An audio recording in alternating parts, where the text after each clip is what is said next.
Good morning students. आज हम start करेंगे चैप्टर फर्स्ट के।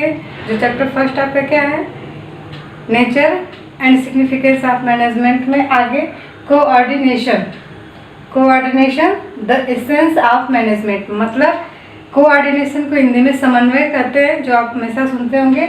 द एसेंस ऑफ मैनेजमेंट मतलब कि प्रबंध, कोऑर्डिनेशन यानी समन्वय क्या है, प्रबंध का सार है, यानी प्रबंध की आत्मा जिसको हम कहते हैं सोल। एसेंस में सोल भी होता है, सोल मतलब आत्मा। समन्वय, देखिए अब तक हम पढ़ चुके हैं कि प्रबंध क्या है, किसी भी संगठन में जुड़े लोगों के द्वारा, जितने भी किसी भी ऑर्गेनाइजेशन में आपने पढ़ा कि कई डिपार्टमेंट बटे होते हैं, जैसे top level, middle level, low level.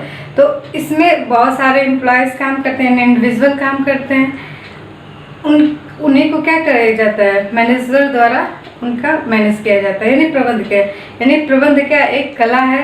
कैसी कला है, दूसरों से कार्य करवाने की कला है। कितने अच्छे से हम उनको मोटिवेट करें, कितना अच्छा उनको माहौल दें कि वो अच्छे से किसी भी ऑर्गेनाइजेशन के जो गोल होते हैं उसको अचीव कर ले। यही था।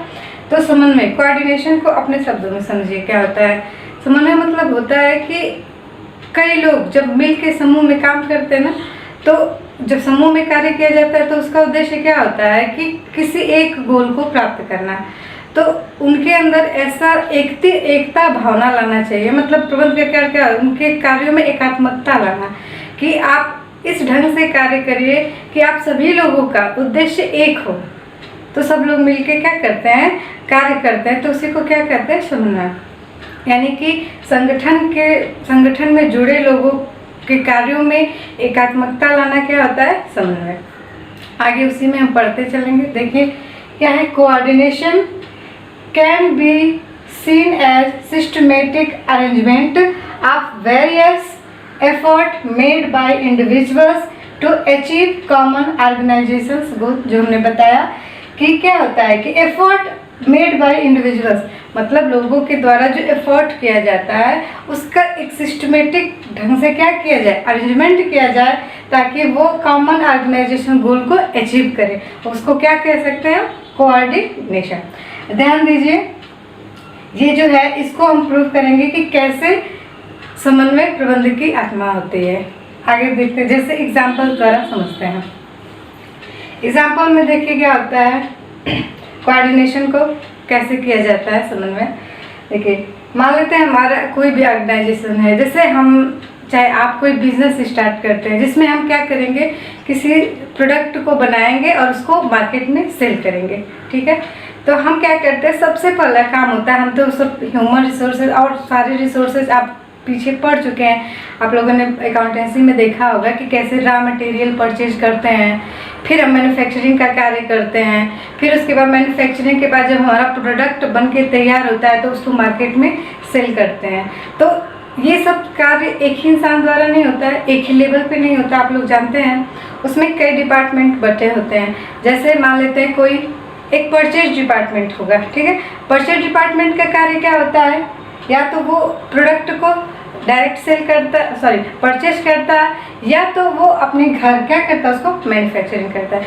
यानी जो परचेज डिपार्टमेंट, परचेज मैनेजर जो होता है, वो क्या करता है कि रॉ मटेरियल को खरीदता है, फिर रॉ मटेरियल वो जितना भी अरेंजमेंट होता है, यानी रॉ मटेरियल कहाँ से लाना है, कब लाना है, कैसा लाना है, किस मौसम में लाना, वो सारी चीज़ों को देखता है और रॉ मटेरियल को क्या करता है, परचेज करता है।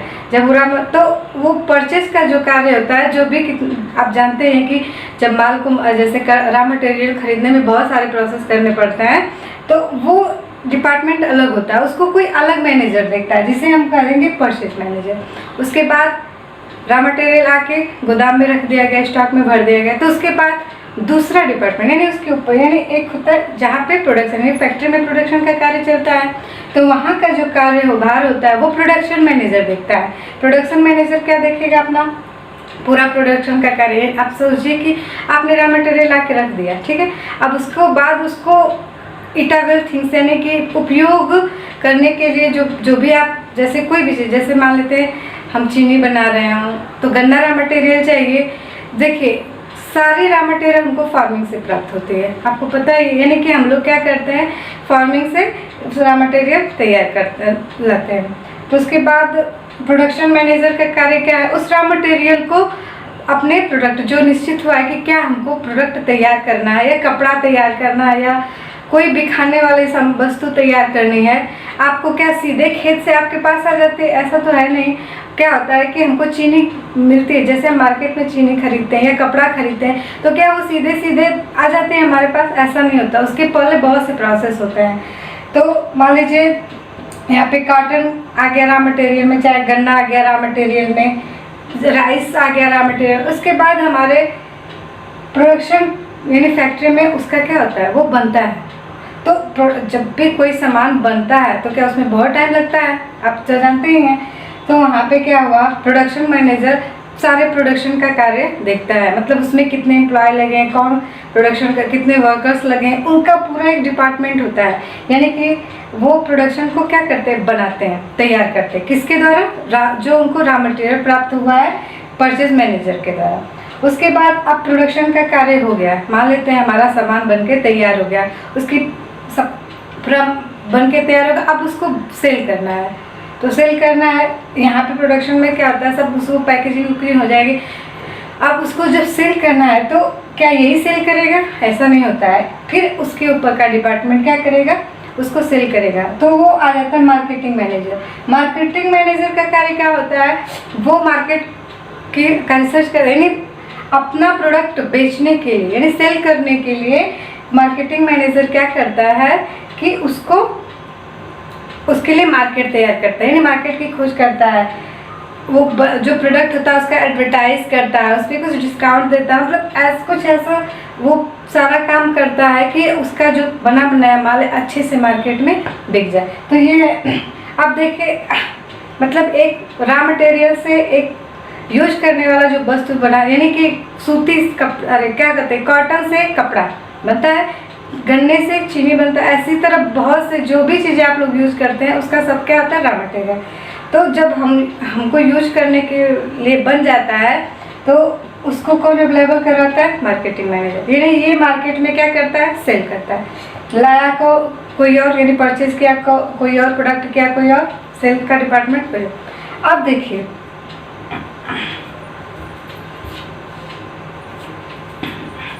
अब ध्यान दीजिए, अब कोऑर्डिनेशन की क्या ज़रूरत है। देखिए हमने तो स्टार्ट किया बिजनेस, हमने सेल कर दिया, तो अब तो हमको ये चाहिए ना कि अब हम कितना प्रोडक्ट है। स्टार्टिंग में तो थोड़ा सा बनाते हैं हम लोग कि देखिए हमारा प्रोडक्ट मार्केट में कैसे बिक रहा है, डिमांड है कि नहीं है, ये सब देख लें। तो उसके बाद जब दूसरी बार हम प्रोडक्शन का कार्य करेंगे तो उसके पहले क्या होना चाहिए, जो मार्केटिंग मैनेजर है वो इंफॉर्मेशन देगा प्रोडक्शन मैनेजर को, देगा ना कि हाँ जो भी प्रोडक्ट बना उसकी सेल्स कैसी थी, प्रॉफिट कैसा था, उसमें क्या कमियां थी, क्या अच्छाइयाँ थी, क्वालिटी, सब कुछ वो सूचना देता है प्रोडक्शन मैनेजर को। तो प्रोडक्शन मैनेजर उस जितना वो मतलब क्या करता है, डिमांड करता है कि हाँ आपका प्रोडक्ट अच्छा बिका, इसको और ज़्यादा मात्रा में बनाए, तो वो देगा प्रोडक्शन मैनेजर को सूचना। तो प्रोडक्शन मैनेजर तो बनाता है, अब वो क्या करेगा कि उसको रॉ मटेरियल चाहिए, तो वो किसको सूचना देगा, परचेज मैनेजर को। यानी कि जो परचेज मैनेजर होते हैं, जो रॉ मटेरियल क्या करते हैं, परचेज करते हैं।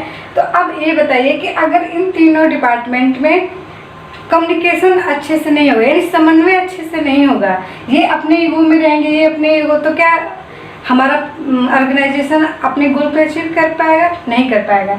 तो वही होता है कि तीनों एक दूसरे के क्या होते हैं, पूरक होते हैं। यानी कि जो टॉप लेवल मैनेजमेंट आपने पढ़ा, मिडिल लेवल, लो लेवल, अगर इन तीनों में कोऑर्डिनेशन नहीं रहा, समन्वय नहीं रहा, तो क्या होगा, कोई भी ऑर्गेनाइजेशन अपने गोल्स को अचीव नहीं कर पाए। तो समन्वय क्या है, बहुत जरूरी चीज़ होती है। इसीलिए कहा जाता है कि प्रबंध का क्या होता है, वो आत्मा, यानी प्रबंध का सार होता है। मान लेते हैं कि जो प्रबंध होता है, जो मैनेजमेंट होता है, वो क्या होता है, एक फिजिकल बॉडी होती है, और कोऑर्डिनेशन क्या होती है, उसकी आत्मा, सोल, यानी कि वो हार्डवेयर होता है मैनेजमेंट, तो कोऑर्डिनेशन क्या होती है, सॉफ्टवेयर होता है। देखिए इसको दिया है, all these need to communicate each other for smooth functioning for organisation. ठीक है, यानी कि इन तीनों लोगों में क्या होनी चाहिए, अच्छे से कम्युनिकेशन होनी चाहिए ताकि एक दूसरे की ज़रूरतें समझते हुए अपना कार्य आगे, क्योंकि सभी लोग क्या हैं, एक दूसरे से जुड़े हैं। बिना इनके ये नहीं कार्य कर पाएंगे, बिना प्रोडक्शन मैनेजर के हेल्प के ये सेल्स मैनेजर नहीं कर पाएंगे। और ये भी जुड़े होते हैं, मार्केटिंग मैनेजर भी किससे होते हैं, कस्टमर से, क्योंकि सेल किसको करना है, कस्टमर को। यानी पूरे ऑर्गेनाइजेशन में क्या होना जरूरी है, समन्वय होना जरूरी है। अब ध्यान दीजिए एक चीज़, जीवंत उदाहरण जिसको कहते हैं। इस समय हम देख रहे हैं कि हमारा पूरा देश कोविड-19 यानी कोरोना से लड़ रहा है, ठीक है। हमारे जो सुपर मास्टर हैं, यानी कि जो टॉप लेवल के मैनेजमेंट, यानी हमारा भारत जो इंडिया है वो कंट्री है, उसका पूरा मैनेजमेंट कौन देख रहे हैं, हमारे सुपर मास्टर यानी कि पीएम है ना, प्रधानमंत्री हमारे। अब उन्होंने एक कह दिया कि हमारा क्या करना है, मतलब कोविड-19 से लड़ने के लिए हम लॉकडाउन करें, ठीक है।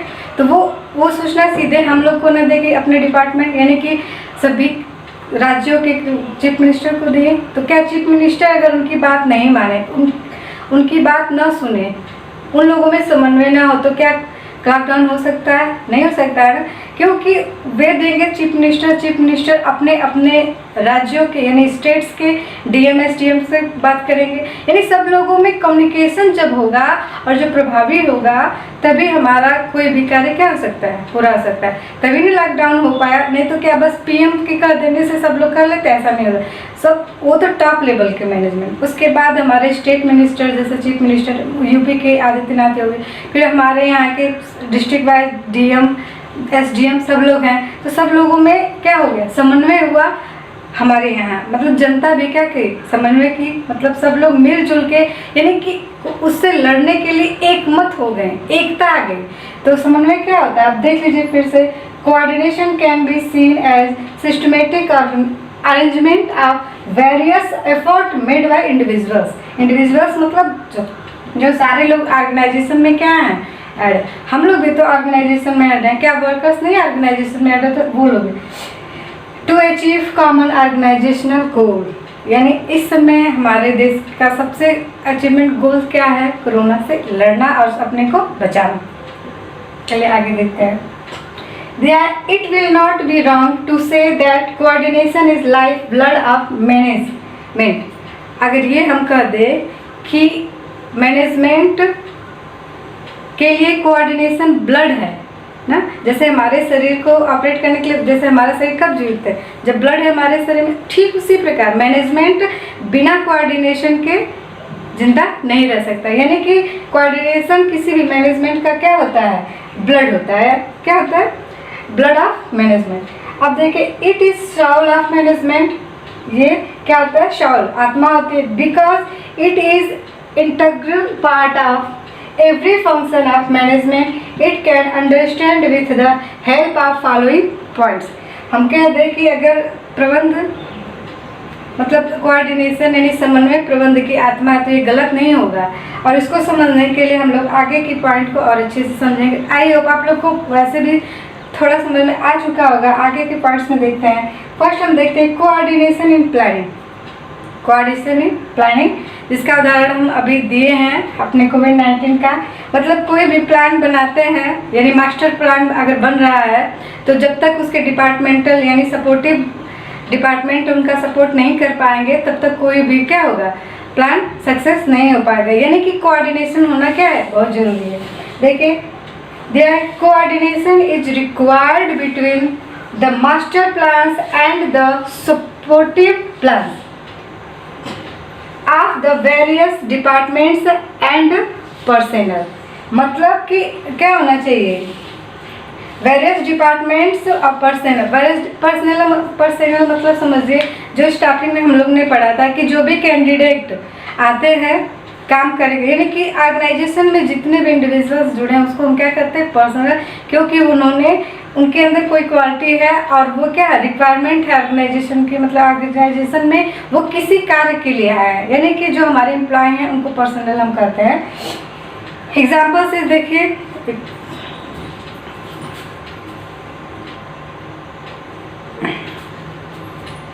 एग्जाम्पल दिया है, इसका एग्जाम्पल समझिए कि इफ द टॉप लेवल में target is to increase the sales by 10% in current financial year, then departmental levels will also make the required changing in their plans. ध्यान दीजिए, ये उदाहरण में क्या कह रहा है, यदि टॉप लेवल टारगेट यानी जो सुपर मास्टर यानी जो हमारे सीईओ मतलब हमारे ऑर्गेनाइजेशन के जो टॉप लेवल मैनेजमेंट अगर वे चाहते हैं कि हमारे सेल्स में 10% इंक्रीज हो जाए इस साल यानी करेंट ईयर में, तो क्या सिर्फ उनके करने से होगा? ऐसा तो होगा नहीं। उसके लिए जो सपोर्टिव लेवल यानी कि डिपार्टमेंटल जो है मैनेजर, जैसे सुपर मास्टर तो कह दिए कि 10% तो क्या प्रोडक्शन मैनेजर को भी तो तैयार होना पड़ेगा। जब प्रोडक्शन मैनेजर तब तैयार होंगे जब वो कहेंगे कि परचेज मैनेजर, यानी कि तीनों लोग जब ये 10% ये भी 10% एक्स्ट्रा रॉ मटेरियल लेंगे, ये भी 10% एक्स्ट्रा बढ़ाएंगे प्रोडक्शन का, तभी ना हमारी सेल 10% इंक्रीज हुई। तो क्या होगा, यानी प्लानिंग, जो भी सुपर मास्टर प्लानिंग करते हैं कि इस साल हमारे 10% क्या होगा, सेल्स को बढ़ाना होगा यानी इंक्रीज करना होगा, तो उस प्लानिंग में अगर डिपार्टमेंटल सहयोग नहीं करेगा यानी कि उसका अंदर भी ये होना चाहिए कि हाँ बढ़ाना है, तभी जाके क्या होगा, वो प्लान सक्सेस होगा। सिर्फ सुपर मास्टर के सोचने या प्लान करने से नहीं होगा, जब तक उसके डिपार्टमेंट यानी कोई भी प्लान जब बनता है तो top level, middle level, low level तीनों लोग में कोऑर्डिनेशन होता है, तभी वो प्लान क्या होता है, सक्सेस होता है।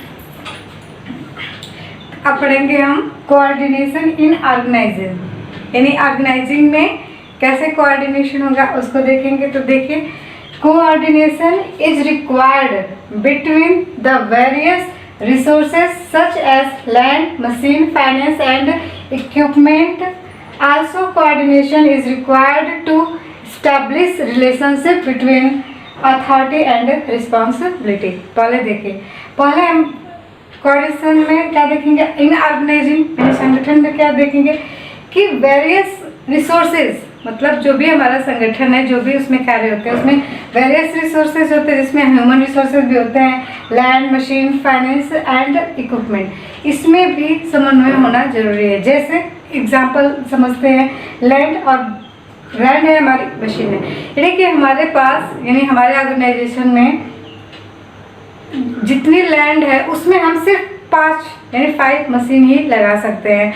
लेकिन अगर हम कह दें कि नहीं उसमें 10 मशीन लगानी है, इज इट पॉसिबल? नहीं है, क्योंकि हमारे पास जो लैंड है वो कितनी मशीन के लिए अवेलेबल है, 5 मशीन के लिए, इसलिए इनमें कोऑर्डिनेशन होना जरूरी है। अगर हम ये कह दें कि हमारे पास फाइनेंस उतनी नहीं है कि हम 10 मशीन खरीद लें, तो और जैसे हमारे पास उतना ही फाइनेंस है जितना हम मान लेते हैं 1 मशीन एक्स्ट्रा खरीद सकते हैं, और ये चाहे कोई भी चाहे कि नहीं मशीन 2 ली जाए, तो ऐसा पॉसिबल नहीं।